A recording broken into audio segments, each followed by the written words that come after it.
এটি রঘু ডাকাতের কালীবাড়ি বা কাশীপুরের কালী মন্দির।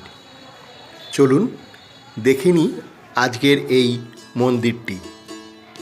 Hello friends, welcome to my channel Shubhashish Nandis arena. কেমন আছেন সবাই? তো আজকে ঘুরতে ঘুরতে চলে এলাম কাশীপুরের খুবই জনপ্রিয় একটি কালী মন্দির, যেটি রঘু ডাকাতের মন্দির নামেও বিখ্যাত। স্বর্গীয় শ্রী বামন দাস মুখোপাধ্যায় 1904 খ্রিস্টাব্দে এই মন্দিরটির প্রতিষ্ঠা করেন। কাশীপুরের এই কালী মন্দির ঠাকুরবাড়ি এবং সিংহফটক সরকার কর্তৃক হেরিটেজ সাইট হিসেবে ঘোষণা করা হয়েছে। ঊনবিংশ শতাব্দীর বিশিষ্ট শিল্পপতি ও কয়লা খনির মালিক শ্রী বামন দাস মুখোপাধ্যায়, যিনি কাশীপুরের এই 1814 খ্রিস্টাব্দে ব্রিটিশ অ্যাটর্নি জন হার্ট সাহেবের 35 বিঘা বাগানবাড়ি ক্রয় করে ঠাকুরবাড়ি, বাগান, পুকুর, সিংহফটক এবং নবরত্ন এই কালী মন্দির 1904 খ্রিস্টাব্দে নির্মাণের পর কৃপাময়ী কালী মূর্তি এবং তার সাথে দুর্গেশ্বর ও ক্ষেত্রেশ্বর এই শিবলিঙ্গদ্বয় প্রতিষ্ঠা এবং সেগুলো রক্ষণাবেক্ষণের জন্য কলকাতা, বর্ধমান, হুগলি ও যশোর জেলার কয়েকটি সম্পত্তি দেবতার নামে অর্পণ করেন এবং 1909 খ্রিস্টাব্দে একটি ট্রাস্ট গঠন করেন। মন্দিরে নিত্য পূজা হয় সারা বছর, সমস্ত রকম পূজা পার্বণ অনুষ্ঠিত হয়, তবে এখানে বলিদান নিষিদ্ধ।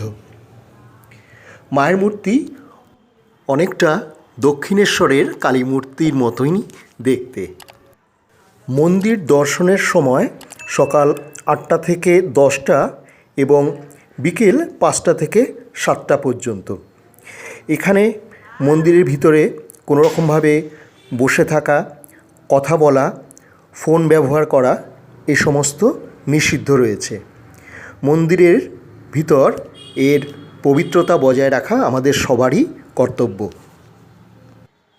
কলকাতার বহু প্রাচীন যে সমস্ত কালী মন্দিরগুলো রয়েছে, তার মধ্যে কাশীপুর বরানগরের এই রঘু ডাকাতের কালী মন্দির বা কাশীপুরের কালী মন্দির অন্যতম। এই মন্দিরটি একটি নবরত্ন মন্দির, অর্থাৎ মন্দিরের প্রধান চূড়া ছাড়া এর চারপাশে আরও 8টি চূড়া রয়েছে। মন্দিরটির সমস্ত বিষয় বিস্তারিতভাবে মন্দিরের দেয়ালে এখানে প্রস্তর ফলকে লিখে রাখা রয়েছে। কাশীপুর উদ্যানবাটির থেকে কিছুটা এগিয়ে কাশীপুরের সিংহফটক, তার থেকে আর কয়েক পা দূরেই রয়েছে এই মন্দিরটি। মন্দিরটি প্রতিদিনই খোলা থাকে।